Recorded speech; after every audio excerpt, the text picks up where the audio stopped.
Hello everyone, how are you all? I hope all of you are doing good.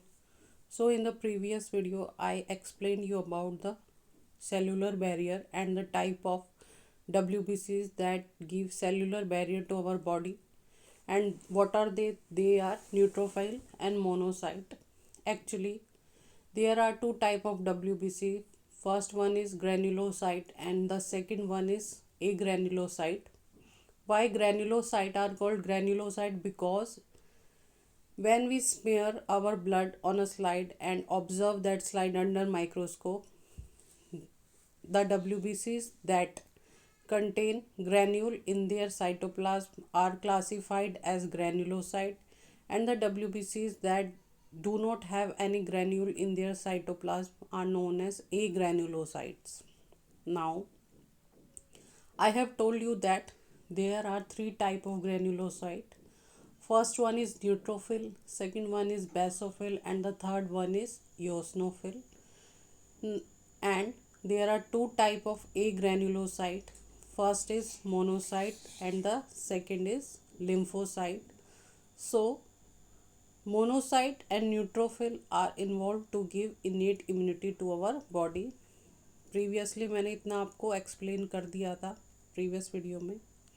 How monocyte and neutrophil provide innate immunity to our body?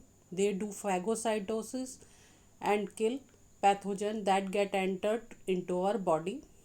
We got neutrophils and monocyte by birth.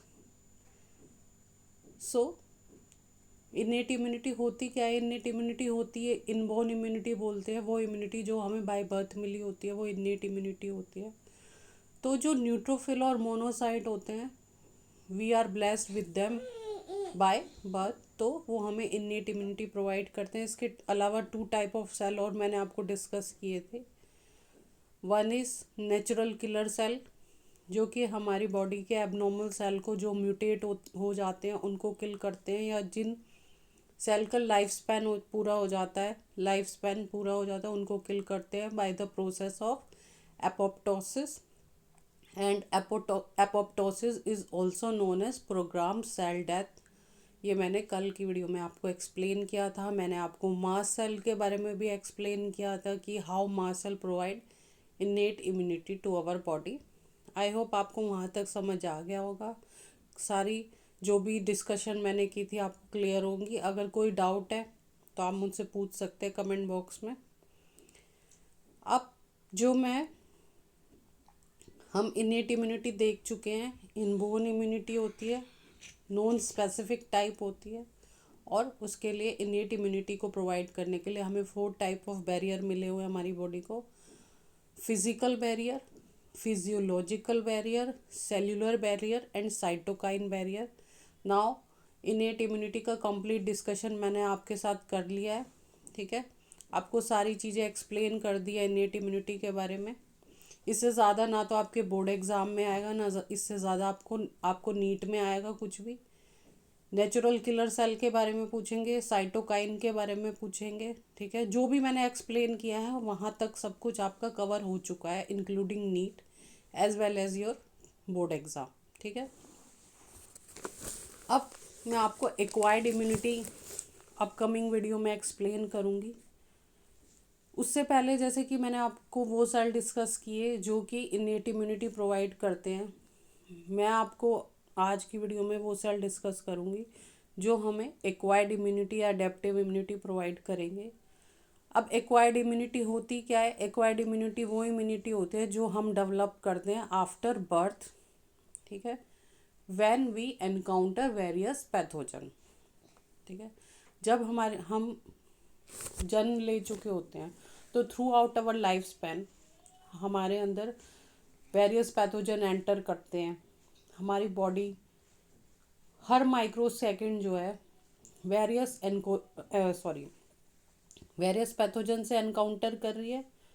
तो हमारे life span में जो हम immunity develop करते हैं, यानी जो immunity हमें बाय बर्थ नहीं मिली होती, वो सब हम एक्वायर्ड इम्यूनिटी के अंडर स्टडी करेंगे. मैं आपको बताऊंगी. उससे पहले मैं आपको वो सेल बताऊंगी, WBCs, वो टाइप ऑफ WBCs बताऊंगी जो एक्वायर्ड इम्यूनिटी हमारी बॉडी को प्रोवाइड करती है. ठीक है, वो मैं आपको डिस्कस करूँगी, then only you can able to understand acquire immunity. Okay, तो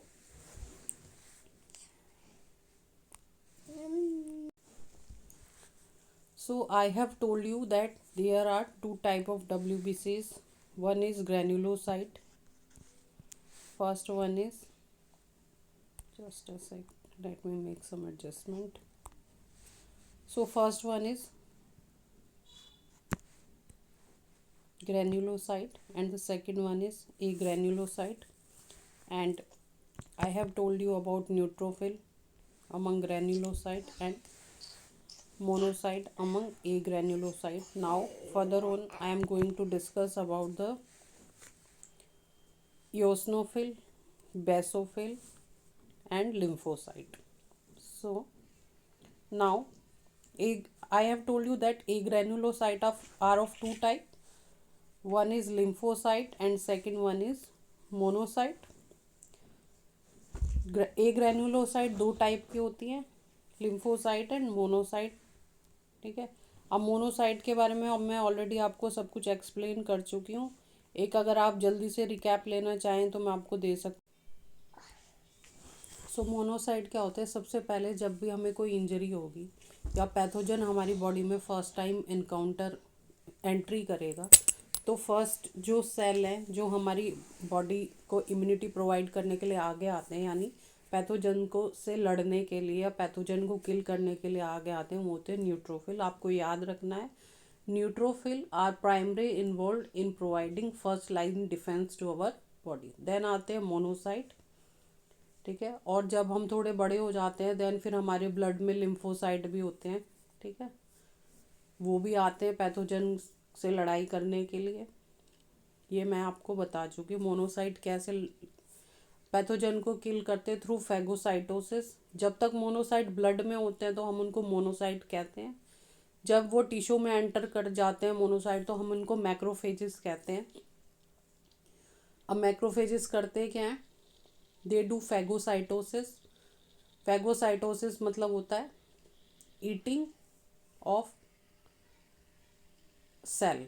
ठीक है, eating of cell is known as phagocytosis. अब आपने अमीबा के बारे में पढ़ा होगा, जैसे अमीबा फैगोसाइटोसिस करके अपना फूड लेता है, in the same way monocyte phagocytosis करके पैथोजन को या इन्फेक्शियस जो सेल होता है उसको अंदर लेते हैं। ठीक है, और उसको देन उसके ऊपर लाइजोसोम छोड़ देते हैं। ठीक है, लाइजोसोम में क्या होते हैं, हाइड्रोलिटिक एंजाइम होते हैं। तो जो इन्फेक्शन आएगा उसकी सेल पे लाइजोसोम आके बाइंड हो जाएगा, देन लाइजोसोम ब्रस्ट हो जाएगा और सारे हाइड्रोलिटिक जो एंजाइम है वो पैथोजन के ऊपर आ जाएंगे और पैथोजेनिक सेल को किल कर देंगे बाय डूइंग डाइजेशन। ठीक है, हाइड्रोलिटिक एंजाइम उसको किल कर देंगे। ये मैंने आपको प्रीवियस वीडियो में अच्छे से एक्सप्लेन कर दिया था। Now we will move on to lymphocyte. So now I will tell you about the lymphocyte, their function and how they are involved in providing immunity to our body. So here you can see there are two type of lymphocyte. First one is known as B cell or B lymphocyte, and the second one is T cell और T lymphocyte. Lymphocyte दो type के होते हैं, B lymphocyte and T lymphocyte. Now let us see about the B lymphocyte. B lymphocyte के बारे में मैं आपको बताऊंगी। ठीक है, थोड़ा सा मैं आपको एक्सप्लेन करती हूँ। मान लो लेट मी ड्रॉ, ये बी लिम्फोसाइट है। ठीक है, बी लिम्फोसाइट के ऊपर ऐसे वाई शेप स्ट्रक्चर होती है।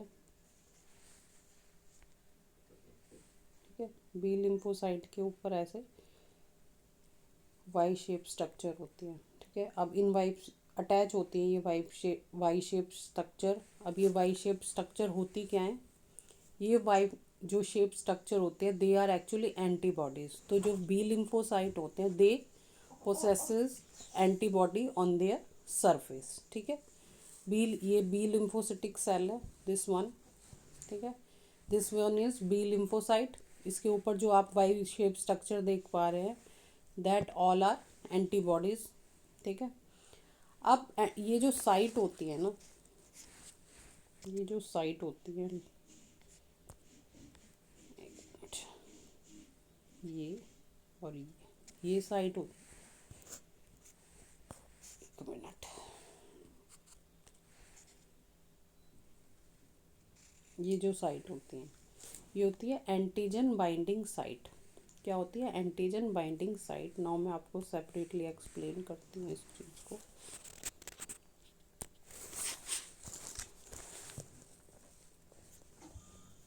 ये एंटीबॉडी है, ठीक है, ठीक है, जो मैंने डार्क किया एरिया, ठीक है, ये है antigen binding site.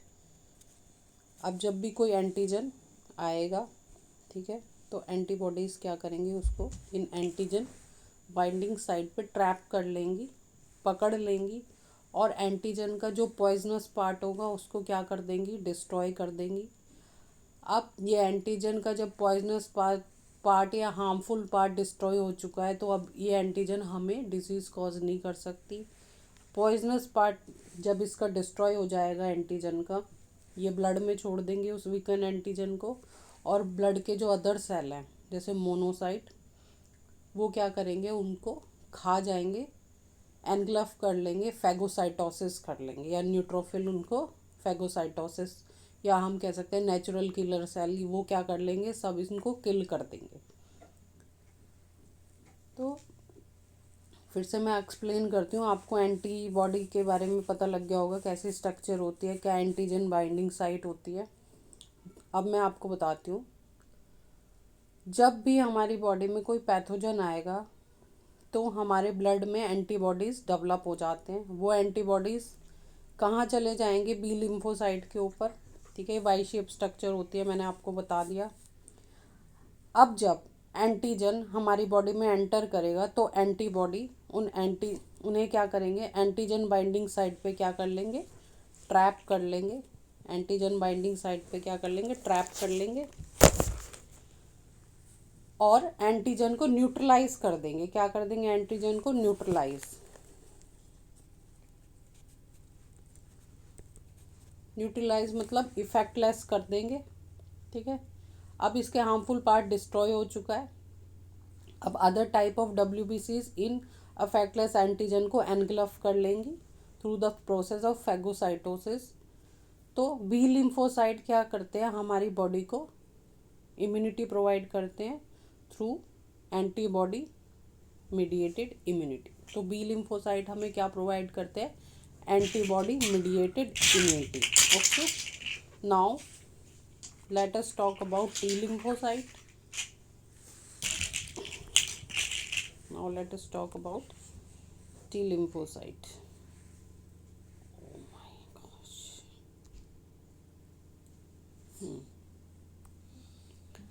Let us talk about T lymphocyte. जैसे कि बी लिम्फोसाइट हमें एंटीबॉडी मीडिएटेड इम्यूनिटी प्रोवाइड करते हैं, जो टी लिम्फोसाइट होते हैं, ठीक है, वो हमें प्रोवाइड करते हैं सेल मीडिएटेड इम्यूनिटी, यानी सेल के थ्रू वो हमारी बॉडी की इम्यूनिटी प्रोवाइड करेंगे। अब if I am talking about T lymphocyte, तो बी लिम्फोसाइट ने क्या किया, एंटीबॉडीज़ की हेल्प ली एंटीजन को या पैथोजन को किल करने के लिए। Now but if I am talking about T lymphocyte, तो टी लिम्फोसाइट इन्फेक्शन को डायरेक्ट किल करते हैं, डायरेक्ट जाके लड़ाई करते हैं। अब जो टी लिम्फोसाइट होते हैं, they are of two type. ठीक है, T cell, they are of two type. ठीक है, first one is cytotoxic T cell and the second one is helper T cell।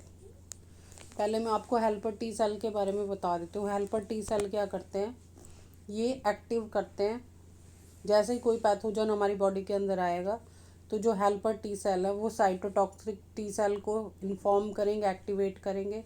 B lymphocyte को भी इन्फॉर्म करेंगे, activate करेंगे कि पैथोजन आ गया है, now be ready for the fight. तो हेल्पर टी सेल बस इतना काम करते हैं। जो एक्चुअल किलिंग करते हैं वो होते हैं साइटोटॉक्सिक टी सेल। कैसे करते हैं मैं आपको एक्सप्लेन करती हूँ।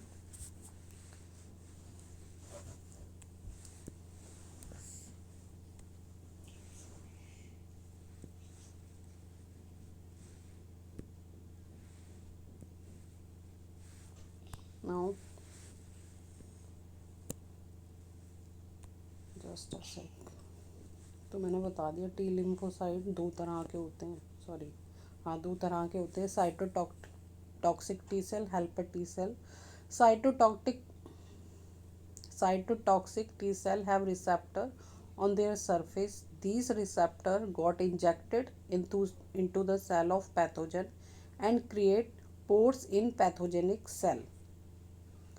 फिर से सुनिए मेरी बात अच्छे से।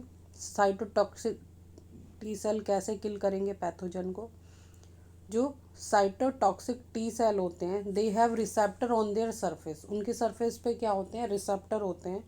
और ये रिसेप्टर क्या करते हैं, पैथोजन के जो सेल होगा उसके सरफेस पे जाके अटैच हो जाएंगे और वहाँ पे पोर्स क्रिएट कर देंगे।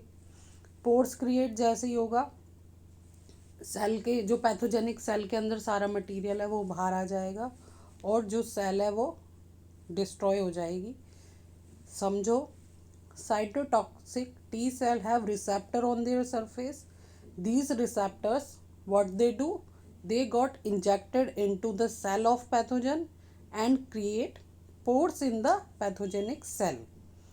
Through these pores, all the content of pathogenic cell got drained out of cell and the process will cause death of pathogenic cell.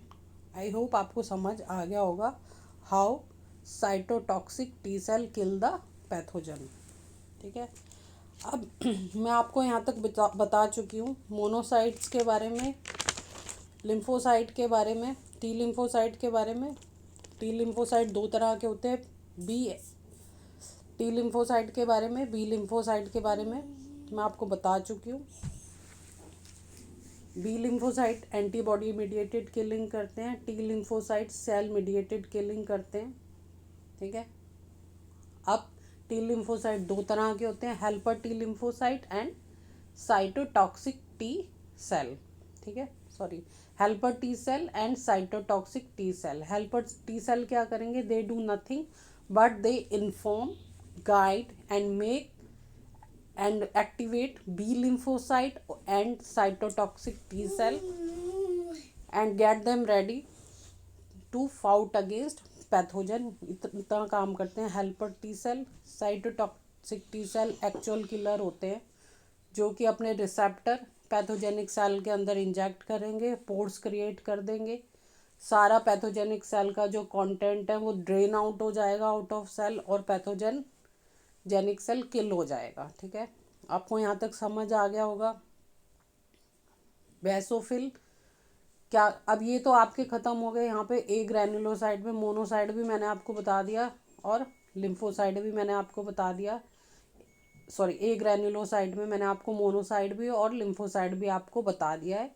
Granulocyte के न्यूट्रोफिल मैंने आपको बता दिए थे। बेसोफिल और एओसिनोफिल को मैं आपको एक्सप्लेन कर देती हूँ। होता क्या है, बेसोफिल के बारे में पहले हम बात कर लेते हैं। मान लो कि हम गिर गए, तो हो सकता है ब्लड तो बाहर ना आए, ठीक है, हमें कोई मेजर इंजरी ना हो, लेकिन थोड़ा थोड़ा खरोच लग जाए, थोड़ा छिल जाए, तो इस कट के थ्रू क्या हो सकता है, पैथोजन, हमारी जो स्किन है वो फिजिकल बैरियर प्रोवाइड करती है। मैंने आपको बताया था जब तक स्किन में कोई कट ना लग जाए तब तक पैथोजन हमारी बॉडी के अंदर नहीं जा सकता। तो जब हम गिर गए तो हो सकता है माइनर सी इंजरी हो जाए, उस माइनर इंजरी के थ्रू क्या हो सकते हैं, पैथोजन हमारी बॉडी के अंदर एंटर हो सकते हैं। तो बेसोफिल क्या करेंगे, ब्लड वेसल जो साइट ऑफ इंजरी के आसपास प्रेजेंट है उन ब्लड वेसल को क्या कर देंगे, डायलेट कर देंगे। जब ब्लड वेसल डायलेट होंगी तो जो स्मॉल पोर्स प्रेजेंट होते हैं ब्लड वेसल में वो भी बढ़ जाएंगे। उन पोर्स के थ्रू न्यूट्रोफिल एंड मोनोसाइट जो है डायपेडाइसिस करके they come out of blood vessel, और फिर जैसे ये ब्लड वेसल से बाहर आएंगे ये कहाँ पर जाकर एक्यूमुलेट हो जाएंगे, साइट ऑफ इंजरी पे, और वहाँ पर जो भी पैथोजन होगा, जो भी इन्फेक्शन होगा उससे फाइट करेंगे और उसको किल कर देंगे, बॉडी के अंदर एंटर नहीं करने देंगे। ठीक है। बेसोफिल डायलेट कैसे करते हैं? बेसोफिल एक केमिकल सिक्रीट करते हैं, that is histamine and serotonin. Histamine actually dilation करता है ब्लड वेसल की, और सेरोटोनिन हिस्टामाइन के एक्शन को इंक्रीज़ करता है, यानी जैसे ही चोट लगेगी ज़्यादा से ज़्यादा हिस्टामाइन जो है वो सिक्रीट होने लगेगा बेसोफिल के थ्रू। ठीक है। बेसोफिल इस तरह से काम करते हैं। इओसिनोफिल क्या करते हैं? इओसिनोफिल दो तरह से काम करते हैं। एक तो इनके अंदर ग्रैन्युलोसाइट है, ग्रैन्यूल्स होंगे। ठीक है। ग्रैन्यूल्स के अंदर क्या होते हैं? हाइड्रोलिटिक एंजाइम होते हैं। तो कोई भी पैथोजन आएगा तो वहाँ पर इओसिनोफिल चले जाएंगे और पैथोजन के सरफेस पे अपने ग्रैन्यूल्स छोड़ देंगे, रिलीज़ कर देंगे। ग्रैन्यूल्स फट जाएंगे पैथोजन के सरफेस पे और वहाँ पर रिलीज़ हो जाएंगे हाइड्रोलिटिक एंजाइम, और ये हाइड्रोलिटिक एंजाइम क्या करेंगे? डाइजेस्ट कर लेंगे पैथोजेनिक सेल को। इस तरह से इओसिनोफिल एक तो हमें इम्यूनिटी प्रोवाइड करते हैं। दूसरा, they are associated with allergic reaction. ये हमारी बॉडी में एलर्जी भी कॉज करते हैं। सी स्टूडेंट, हमारे ब्लड में इओसिनोफिल तो हैं एक प्रॉपर अमाउंट में, तब कुछ नहीं होता। लेकिन क्या होता है, किसी किसी पर्सन में जो ये इओसिनोफिल का जो नंबर होता है ये मोर देन रिक्वायर्ड होता है। तो होगा क्या हमारी जो इम्यून सिस्टम है ना, दैट गेट हाइपर सेंसिटिव। तो कोई भी फॉरेन पार्टिकल जब हमारी बॉडी में आएगा, चाहे वो हार्मलेस ही है, foreign particle is nothing that particle that does not belong to our body, any substance that does not belong to our body is foreign to our body। तो कोई भी फॉरेन पार्टिकल अगर body के अंदर आ रहा है any how through nasal passage और oral cavity और any how and through any passage, तो जिन पर्सन्स में इओसिनोफिल का अमाउंट ज़्यादा होता है उनका इम्यून सिस्टम हाइपर सेंसिटिव होता है। कोई भी फॉरेन पार्टिकल बॉडी में आया, इम्यून सिस्टम ट्रिगर हो जाएगा, ज़्यादा से ज़्यादा इओसिनोफिल जो है प्रोड्यूस होने लगेंगे, ऑलरेडी होंगे ही ज़्यादा। अब ये जो इओसिनोफिल है या हमारा इम्यून सिस्टम है, फाइट करने लग जाएगा रिग्रेसिवली अगेंस्ट दोज नॉन हार्मफुल या हार्मलेस सब्सटेंस, और हमारी बॉडी में वेरियस सिम्टम जनरेट करेगा, लाइक ईचिंग, लाइक स्नीजिंग। ठीक है। ये या रेडनेस, इन्फ्लामेशन हो जाएगी, ये सारे साइन अपीयर होते हैं। ये हम एलर्जी के बारे में पढ़ेंगे, वहाँ पे मैं और अच्छे से आपको एक्सप्लेन करूँगी what are allergens, what is allergy. तो इओसिनोफिल इस तरह से काम करते हैं हमारी बॉडी के लिए। तो मैंने आपको all type of WPC explain कर दिए। इसलिए एक्सप्लेन किया, जब हम चैप्टर को आगे पढ़ेंगे, एलर्जी को पढ़ेंगे, अदर डिजीज़ को, या अभी हम जो भी चैप्टर में आगे बात करेंगे अडेप्टिव एंड एक्वायर्ड इम्यूनिटी के बारे में, तो ये सारे सेल अगर हमें पता नहीं होंगे, तो जब मैं आपको इन सेल को बताऊंगी कि ये सेल एक्वायर्ड इम्यूनिटी प्रोवाइड कर रहे हैं, तो आपको पता ही नहीं लगेगा कि एक्वायर्ड इम्यूनिटी हमें कैसे प्रोवाइड कर रहे हैं। अदर थिंग याद रखना है, इनेट इम्यूनिटी प्रोवाइड करने वाले दो सेल हैं, न्यूट्रोफिल एंड मोनोसाइट, जो कि बाय बर्थ हमारे ब्लड में होते हैं, and basophil, eosinophil and lymphocyte. ठीक है। ये आफ्टर बर्थ डेवलप होंगे हमारे ब्लड में। ठीक है। जब हमारी बॉडी एनकाउंटर करेंगी वेरियस पैथोजन को, तब ये हमारे ब्लड में आफ्टर बर्थ जो है वो डेवलप होता है। तो ये हमें इनेट इम्यूनिटी प्रोवाइड नहीं करते, बट एक्वायर्ड या अडेप्टिव इम्यूनिटी प्रोवाइड करेंगे। सो इस लेक्चर को आप अच्छे से देखना, रिवाइज करना, समझने की कोशिश करना। कुछ डाउट हो, कुछ रह गया हो, मैंने अपनी तरफ से सब क्लियर कर दिया। ऑल्दो ये आप 11th का टॉपिक है जो आज मैंने पढ़ाया है, बट हो सकता है आप में से बहुत से स्टूडेंट को ऑलरेडी पता भी हो। रिकैप करना ज़रूरी था, क्योंकि जब चैप्टर को मैं आगे पढ़ाऊँगी तो अगर आपको याद नहीं होंगी वो चीज़ें, तो आगे कुछ आपको समझ आने वाला नहीं है। तो आप अच्छे से सुनेंगे कुछ समझ नहीं आएगा तो आप कमेंट बॉक्स में बताएंगे, मैं नेक्स्ट वीडियो में फिर से एक्सप्लेन कर दूंगी उस चीज़ को। नेक्स्ट वीडियो में मैं आपके साथ एक्वायर्ड या अडेप्टिव इम्यूनिटी को डिस्कस करूंगी। Take care of your self. ठीक है, बोर्ड एग्ज़ाम आने वाले हैं, पढ़ते रहिए, बढ़ते रहिए। अभी मेरे पास सोर्सेज कम है, प्रॉपर प्लेस भी नहीं होता मेरे पास रिकॉर्डिंग करने के लिए। I am working on that. मेरे को अभी डिजिटल बोर्ड या समथिंग ऐसा सेटअप करना है कि मैं वहाँ पर आपको अच्छे से एक्सप्लेन कर पाऊँ, but due to limited asset I have, मैं अभी कोशिश कर रही हूँ जितना मैं आपको डिलीवर कर सकती हूँ।